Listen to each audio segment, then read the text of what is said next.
Voltamos com Democracia aqui pela TV Assembleia, falando sobre cirurgia plástica. Mulheres, falam em cirurgia plástica, lembram logo das mulheres. Mas a frequência masculina é muito grande ou não? E a conversa se desenvolve entre os nossos convidados. Espero aqui ficar como mais um assistente telespectador. É grande. Hoje em dia a gente vê uma procura bem maior dos homens. Tem alguns até que ficam um pouco tímidos. Eu estou fazendo um procedimento estético, mas não conta para ninguém. Eu até tenho familiares que realizam procedimentos mais estéticos e uns ficam um pouquinho mais com vergonha de falar. Mas a gente vê assim o aumento do homem nas clínicas de estética para ficar melhorar um pouco a pele, melhorar a aparência. Aumentou, eu vejo que tem bastante procura.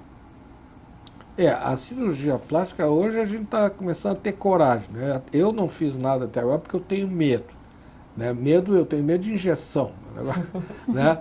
Mas eu vejo esses meus amigos aí que levantaram as pálpebras aí, abriram o olho. Esse dia eu estava olhando, esse dia eu me acordei, me olhei assim, cheguei no espelho, parecia o tio José. Outro dia eu me acordei, me olhei no espelho, parecia a tia Rosa.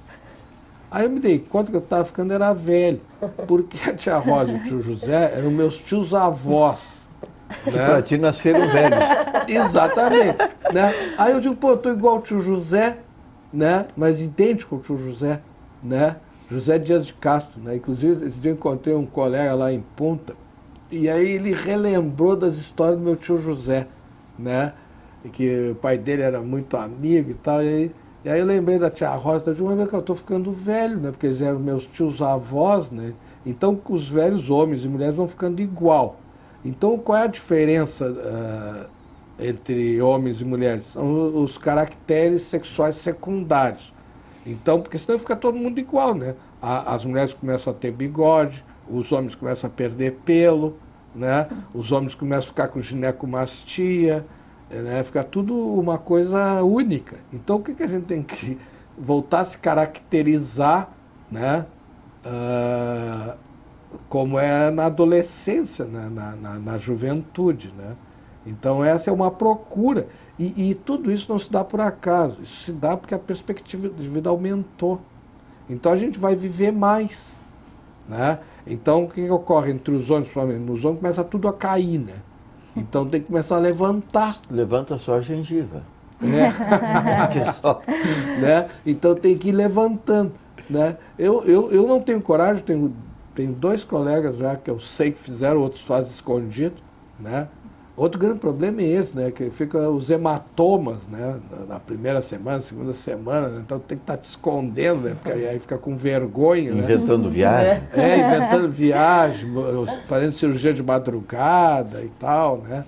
Mas o Brasil é o país que tem mais cirurgia plástica no mundo. Né? É o que tem mais cirurgia plástica em todo o mundo. Então hoje todo mundo tem acesso à cirurgia plástica. Claro que há um excesso, né, de crianças, né?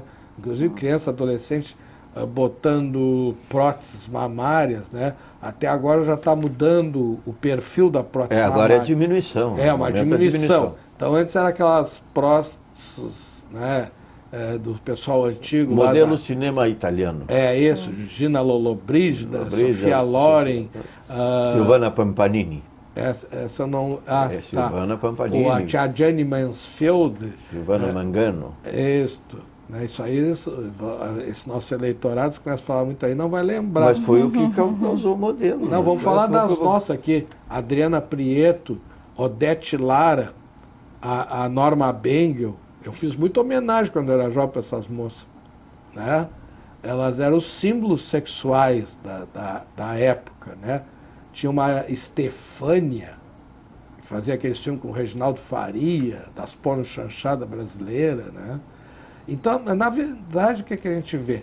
Que a população está ficando mais velha, antigamente morria mais cedo, as mulheres morriam em média aos 50 anos, com 30 anos uma mulher era uma velha, era uma balzaquiana, hoje com 30 anos é uma adolescente, com 40 anos é uma mulher jovem e com 50 ainda continua jovem, não é?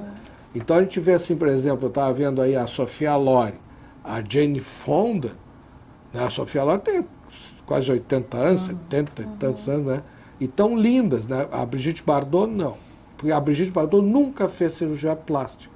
Mas aí que eu acho que é um pecado. Porque para mim a Brigitte Bardot, né? Esses dias eu estive em Búzios, lá até tiraram agora a estátua dela, né? Lá. A Brigitte Bardot era um símbolo. A única justificativa é para fazer restauro, né? Pois é. Porque foi a visita mais ilustre e o momento mais badalado no mundo de Búzios. E quando Búzios não era nada. Não era nada. Tinha nada. Ela mostrou para o mundo a praia. Exatamente, uma praia rústica de pescadores, né? Então a Brigitte Bardot realmente está, hoje se tu vê a Brigitte Bardot, né? Então por isso que eu sou a favor da cirurgia plástica, né? Então veja assim, a Sofia Loren, por exemplo, é uma senhora, mas bota a senhora nisso, né? Senhora de 80 anos, né? A própria Jane Fonda também, né? Então acho que é bonito, né? E elegantérrima. A Jane Fonda tem 75. E a Brigitte Bardot talvez tenha até um pouco mais, mas a Brigitte Bardot Bardot está totalmente deformada. Não, mais, é 1930. 30, a Brigitte Bardot? O meu pai era de 1930, então eu teria 85 anos. Tudo isso. Para ver os milagres que faz, né? A cirurgia bem feitas, obviamente, né? Não, mas a Brigitte nunca fez cirurgia, sempre se negou, sempre foi contra. Então eu acho que eu sou a favor, acho que deve ser feita, mas sem coisas extremas, não é? E que não se torne irreversível também, porque senão fica bacana como a pessoa faz. Esse eu acho que é um dos casos também que acontece muito. O arrependimento é muito perigoso num procedimento assim, por isso que é sempre bom a gente gradativamente ir melhorando e cuidando sem... E na questão de homens, muitos salões estéticos hoje em dia, até para esse caso do preconceito, até de antigamente, um tempo atrás, só homossexuais poderiam fazer algum procedimento de estética. Então até quanto a isso, muitos locais eles têm o seu espaço homem, o spa man, dentro do salão, que é onde os homens têm os charutos, tem cerveja, tem ali um telão com jogos de futebol, aquela coisa bem máscula pra ele entrar ali. Normalmente eles levam a esposa, eu notei muito isso ultimamente, que eles fazem questão de levar a esposa não faz nada no centro estético, mas está lá para provar o quê? Que eles não são homossexuais, o que pra mim é uma besteira, porque acho que tudo que a gente faz para melhorar, independente da opção sexual ou não, é válido desde que na medida, né, correta e não nada muito exagerado. Eu sou a favor que os homens melhorem um pouco a aparência. Eu acho que todo mundo gosta de se sentir um pouco mais bonito, né? Então, eu acho que os homens têm que... E eles estão fazendo mais. Eu acredito que antes tinha um preconceito maior de o homem se cuidar um pouco mais, de fazer uma aplicação de toxina botulínica. Hoje em dia já a gente vê mais homens querendo se cuidar, melhorando a aparência. Eu acho interessante, eu sou a favor dessa inclusão dos homens. Também isso é uma questão de prevenção também, né? Com certeza. Saúde. A minha dermato é a Maria da Graça Busco. Qualquer sinalzinho que aparece, eu vou lá e digo, olha, o que é isso? É de tirar ou é de permanecer? E se for de tirar, vai tirando logo. Né? Agora tu vê como muda isso, né? Tu vai lembrar do que eu vou falar. Há 50, 60 anos atrás, as mulheres usavam sinal de beleza. Botavam sinal de beleza. Sinal de beleza. Um pontinho no rosto. Um pontinho no rosto. Eu lembro que para mim a que mais me chamou a atenção, mas aquela era dela mesmo, era a Virnalise. Sim, Virnalise, outra bela do cinema italiano. Agora a Virnalise, concorrente da Eleonora Rossi Drago. Mas a Virnalise, ela iniciou por causa da beleza, mas terminou como uma grande atriz. E a grande performance dela em Rainha Margot, que ela faz a mãe da Rainha Margot, já velha, mas ela arrasa, né? Então eu acho que a beleza, ela tem que estar dentro da beleza da alma também, né? Isso faz bem. E tu é uma beleza que os olhos transmitem, né? Isso. Também. É aquilo que eu te disse lá da Maria Bethânia, né? Maria Bethânia é uma bruxa, mas ela começa a cantar, daqui a pouco aquela bruxa que voa e de bruxa má passa a ser bruxa boa, vira uma fada, vai dizer isso, né? Então essa transformação, né? Então, acho que é isso que a gente procura, né? O bem-estar, né? E é bom, assim, porque às vezes tu chega assim no espelho e te olha, bah, mas tô acabado, né? Tô caído, né? Para eu tenho que dar um jeito, né? Vou ter que comer menos, vou ter que fazer dieta, vou ter que fazer atividade física, vou ter que me cuidar para me apresentar bem. Porque quando tu tá mal, tu não te preocupa com a estética, né? Então, assim, ó, quando um paciente chega no teu consultório, desgrenhado, né, descabelado, né, se ele chegar, então, de pijama e chinelo, aí interna porque ele tá, né, muito mal. Pediu demissão da vida. Agora que chega um paciente no teu consultório, bem arrumado, bem penteado, perfumado, pô, cara, ele pode até não estar bem, ele vai dizer, olha, eu não estou nada bem. Eu vim me arrastando. É teatral. Olha aqui, eu estou me arrastando, mas eu estou apavorado. Mas eu quero ficar bem. Mas eu preciso ficar bem. Né? É isso. Então, por exemplo, me ajeita aí. Né? Me arruma. Né? Tu deve receber muitos pacientes dizendo assim, tu me deixa lindo. Faz eu sair daqui que todo mundo queira me pegar. Me ajeita aí. Não é verdade? É verdade, é verdade. Quero sair daqui lindo. É o que a gente escuta muito. Me deixa lindo. Porque a pessoa precisa disso. É uma necessidade. Falaste no espelho. Mas eu tenho uma tese contestável, como todas as teses, que existe grande amigo e grande inimigo quanto à aparência. O espelho é o melhor amigo da pessoa. Porque você olha para ele 2 ou 3 vezes por dia e não nota as diferenças. Agora, a fotografia é inimiga. Você olha para a fotografia de 3 anos passados, de 10 anos passados, mostra toda gritante diferença. Mas eu sou fotógrafo.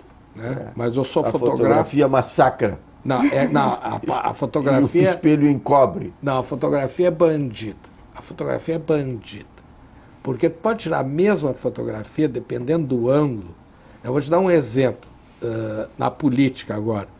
Quando os caras querem te sacanear, eles dão um jeito de arrumar uma fotografia de um ângulo que tu tá horroroso. Os pés trocados do Jânio mostrou loucura para o mundo. Exatamente. São Antônio. Então bota umas fotos assim do cara num estado lá, alcoolizado, drogado, irritado. Né? E a legenda já condiz, não precisa. A verdadeira fotografia não precisa de legenda. Mas eles já aproveitam e colocam. Mas a bota ali acaba com o sujeito. Então a fotografia, ela é ingrata. Agora o espelho é um negócio fantástico. Eu que trabalho com psiquiatria, nas unidades psiquiátricas não tem espelho. Sabe por que não tem espelho? Porque os pacientes entram.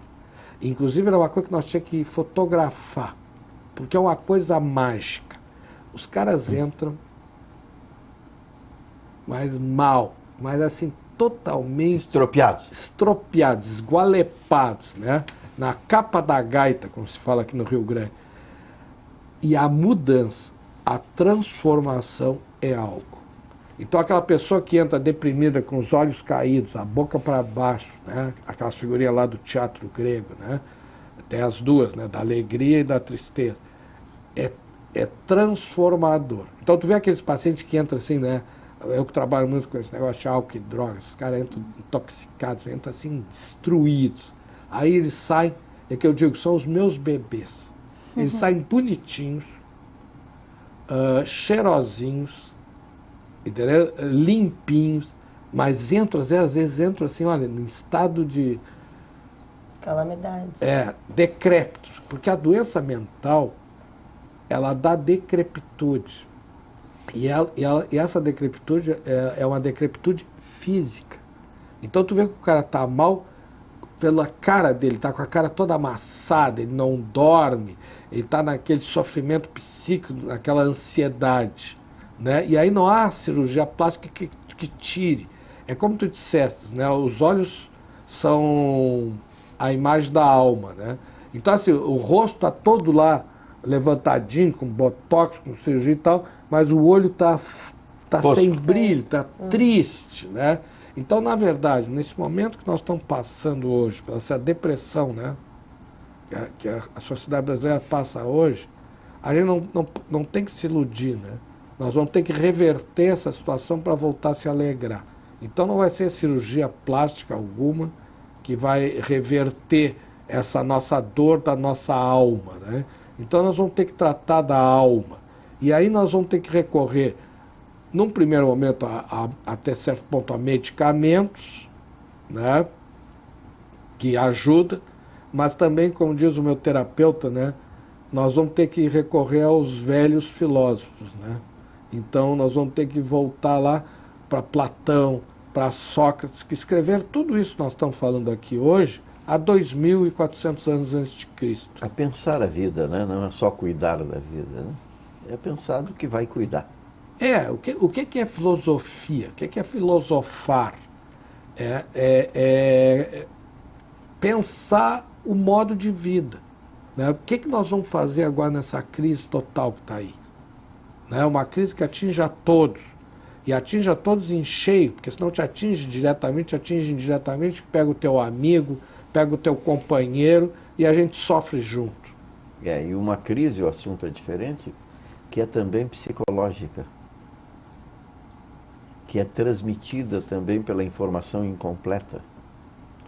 Agora, todos justificam, isso é tema para um outro programa, para um outro assunto, todos justificam a crise, o parte da crise, em função da situação na China. E a situação da China é uma situação determinada pelos próprios chineses. Que eu acho que não atinge bem aqui, atinge nos prós e contras. Só muda a situação, a configuração de um e de outro. O que nós vimos há um ano atrás é que fizeram uma maquiagem, já que nós estamos falando de estética aqui, maquiaram muito bem a crise, né? E aí muita gente diz, agora que eu fui ver, né? Engraçado, né? E, na verdade, a gente se faz de bobo. Então acho que a gente tem que deixar de ser retardado mental, idiota, né? E de se fazer de idiota, entendeu? Então, acho que não adianta a gente ficar se maquiando, se enganando e ficar enganando os outros, entendeu? Eu acho assim, eu acho que tá muita palhaçada sem graça, sabe? Tá ficando sem graça. Entendeu? Então agora a gente tem que parar de deixar de ser idiota e ter racionalidade nesse momento e conviver com a realidade. Porque se nós não aceitar a realidade vai nos amassar como já está amassando. E aí não há cirurgia plástica que desamasse. Monique, esteticista facial. Nós vamos chegar daqui um pouco ao final do programa, mas antes é preciso que se diga isso. A preocupação das mulheres ainda predominante é com o rosto, é com a face? Acredito que está mudando um pouco, mas não. Eu ainda acho que aqui no Brasil, pelo menos, é muito com o corpo. O corpo Isso não é só nas proximidades do verão? Não, porque a academia existe o ano inteiro, festas vão, que é um ambiente mais quente, elas estão com mini saia, com blusinha, com barriga de fora. E a minha especialidade é facial, mas eu percebo muito isso. Que elas, às vezes, deixam até de simples traços na face, como uma sobrancelha, que eu gosto de brincar, que é a moldura do rosto. Elas se preocupam, às vezes, muito mais de estar com aquele bumbum arrebitado, perfeito, maravilhoso. E, às vezes, esquecem até de delinear, de tirar um pelinho a mais da sobrancelha, que, pra mim, seria tão simples de se fazer um procedimento tão básico, que pode fazer mesmo em casa, sozinho, mas... A preocupação com o rosto está aumentando, mas ainda acredito, na minha opinião, que a do corpo ainda predomina. E não existe crise, né? É o que dizem, mas existe sim. Digo, claro. lá, entre aquelas que te procuram.